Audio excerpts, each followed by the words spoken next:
Today we are going to discuss the grade 10 unit 3 atomic structure part 2.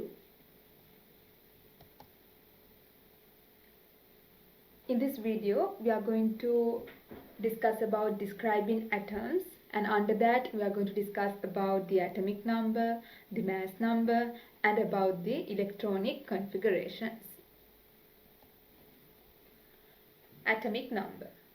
The symbol of atomic number is Z. What is this atomic number? Atomic number is the number of protons in an element.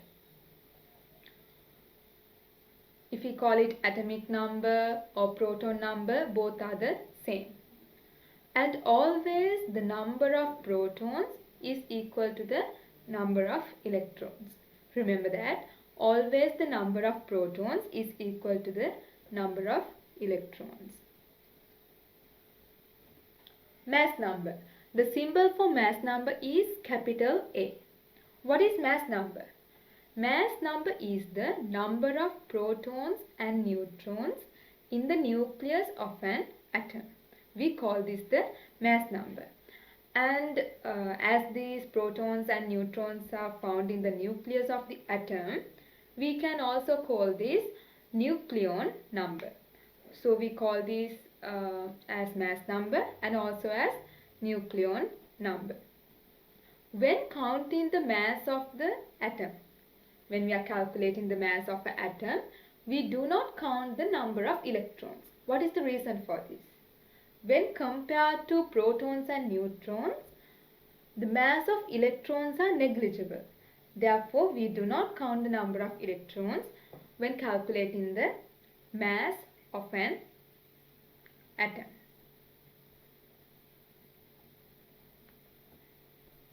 This is how we represent the atomic number and mass numbers of an atom.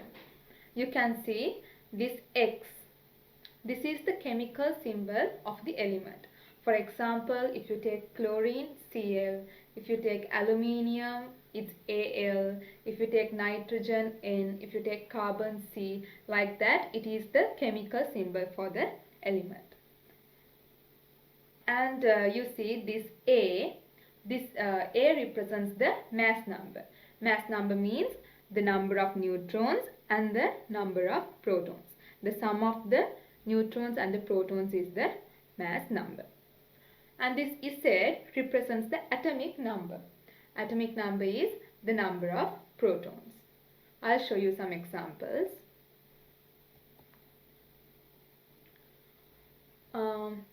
Related equations. When sometimes they ask us to find the mass number, they give us the proton number and the number of neutrons, and they ask us to find the mass number. And sometimes they give us the mass number and they tell us the element, and they ask us to find the protons, neutrons, and the electrons. In those calculations, in those questions, we can use these three equations. I'll show you how you use them. These are two examples. First one, you can see Al. This is the symbol of aluminium. We know that the atomic number or the proton number of aluminium is 13. And they have given us the mass number as 27. Now they are asking us to calculate the number of protons, the number of electrons, and the number of neutrons. Number of protons. How can I find the number of protons? When I look at this, I can see the atomic number is 13. The atomic number is 13 means the number of protons is also 13. And we know that the number of protons is always equal to the number of electrons. Therefore, the number of electrons is also 13. How to calculate the number of neutrons? Here is the equation. You have the second equation. Number of neutrons equal mass number minus the number of protons. You know the mass number. It's 27. 27 minus 13. That is 27 is the mass number minus the number of protons, you get the number of neutrons as 14. Next example, magnesium. You have the symbol here, capital M and simple G, and down you have the atomic number 12, and up you have the mass number 26. Again I'll tell you, mass number is, this is the addition of the protons and the neutrons, and this represents the protons. Okay, number of protons. Atomic number is 12 means the number of protons is also 12. Always the number of protons is equal to the number of electrons. Therefore, the number of electrons is also 12. How to calculate the number of neutrons? We calculate the number of neutrons by subtracting the number of protons from the mass number. That is, you subtract 12 from 26 and you get the answer as 14.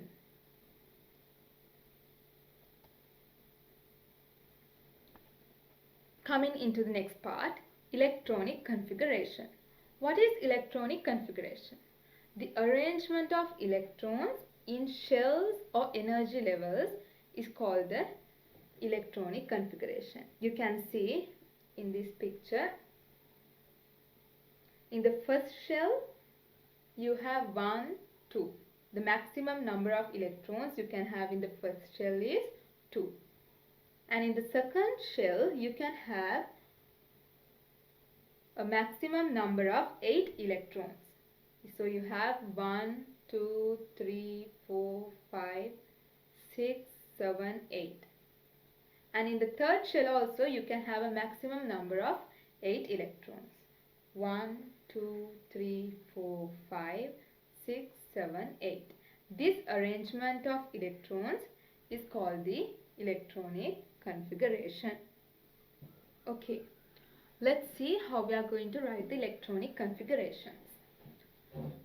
Here you have the first 20 elements in the periodic table. Hydrogen, helium, lithium, beryllium, so on. And in front of the elements you have the atomic number. Hydrogen 1, helium 2, like that. And they have divided the shells as first shell, second shell, third shell and fourth shell. I will take 3 examples and show you how to write the electronic configuration of elements. Let's consider the carbon element. The atomic number of carbon is 6. So the atomic number is 6 means the number of protons is also 6. And we know that always the number of protons is equal to the number of electrons. So the number of electrons is also 6.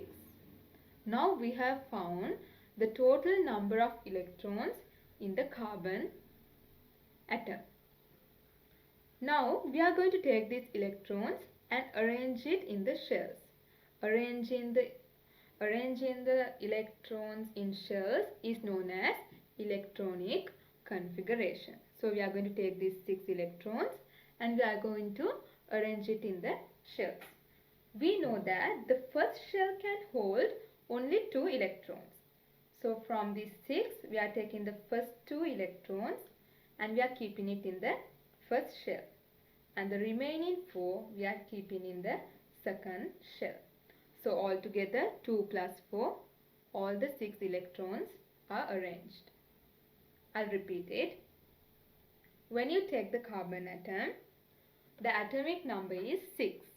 The atomic number is 6 means the number of protons is also 6. The number of protons is always equal to the number of electrons. Therefore, the number of electrons is also 6. Now we have found the total number of electrons. We are going to arrange it in the shells. In the first shell we can keep only 2. So we are keeping 2 in the first shell, and in the second shell we are keeping the remaining 4. Altogether we have arranged all the 6 electrons. Second example, consider the silicon atom. What is the atomic number of silicon? 14. The atomic number is 14 means the proton number is also 14. Proton number is 14 means the electron number is also 14. Now we are going to write the electronic configuration. I am going to take these 14 electrons and I am going to arrange it in the shells. In the first shell I can have only 2 electrons. So I keep only 2. The remaining 8 I keep in the second shell. I can keep only 8 electrons in the second shell. So the remaining 4 I am keeping in the third shell. Then I am getting 2 plus 8, 10. 10 plus 4, 14. I have already arranged all the 14 electrons in the particular shells. So I have written the electronic configuration of silicon. Third example, calcium. What is the atomic number of calcium? 20. Atomic number is 20 means the number of protons is also 20. Number of protons is 20 means number of electrons is also 20. Now I am going to write the electronic configuration. That means I am going to arrange these electrons in the particular shells. In the first shell I can have only 2 electrons. So I keep 2 electrons. In the second shell I can keep only 8. So I am keeping 8. In the third also I can keep only 8. So I am keeping 8. And the remaining 2 I am keeping in the fourth shell. So altogether we will check whether all the electrons are put in order. 2 plus 8, 10. 10 plus 8, 18. 18 plus 2, 20. We have arranged all the 20 electrons in their respective shells.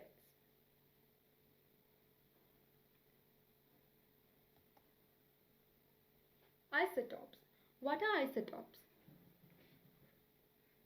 Atoms of a given element with different number of neutrons or different mass numbers are called isotopes. There is an example here. Hydrogen. There are 3 isotopes for hydrogen. You can see in the middle there is 1 proton, 1 proton, 1 proton. These purple color ones are the protons. In all 3 hydrogen atoms, there is 1 proton. That means the number of protons do not change in isotopes.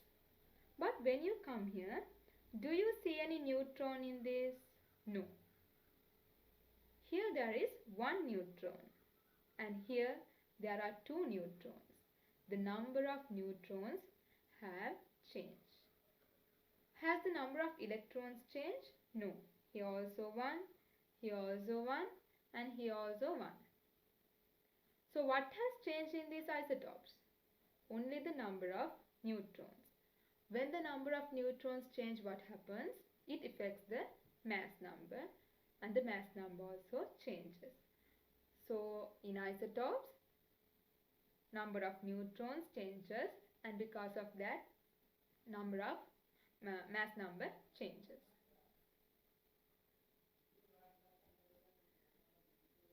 These are the similarities and differences of isotopes. As I explained you before, all the isotopes, if you take hydrogen, all 3 isotopes have the same atomic number. Atomic number is same means number of protons is also same. And always the number of protons equal to the number of electrons. So the number of electrons is also the same. And we use the electrons to write the electronic configurations. Therefore, the electronic configurations are also same in all isotopes. The only difference is the number of neutrons. This number of neutrons will affect the mass number and the mass number of isotopes can change from 1 to 1. These are 2 examples. Carbon. You can see these are the 3 isotopes of carbon. Carbon 12, carbon 13 and carbon 14. You can see this one also has 6 protons, this one also has 6 protons, this one also has 6 protons.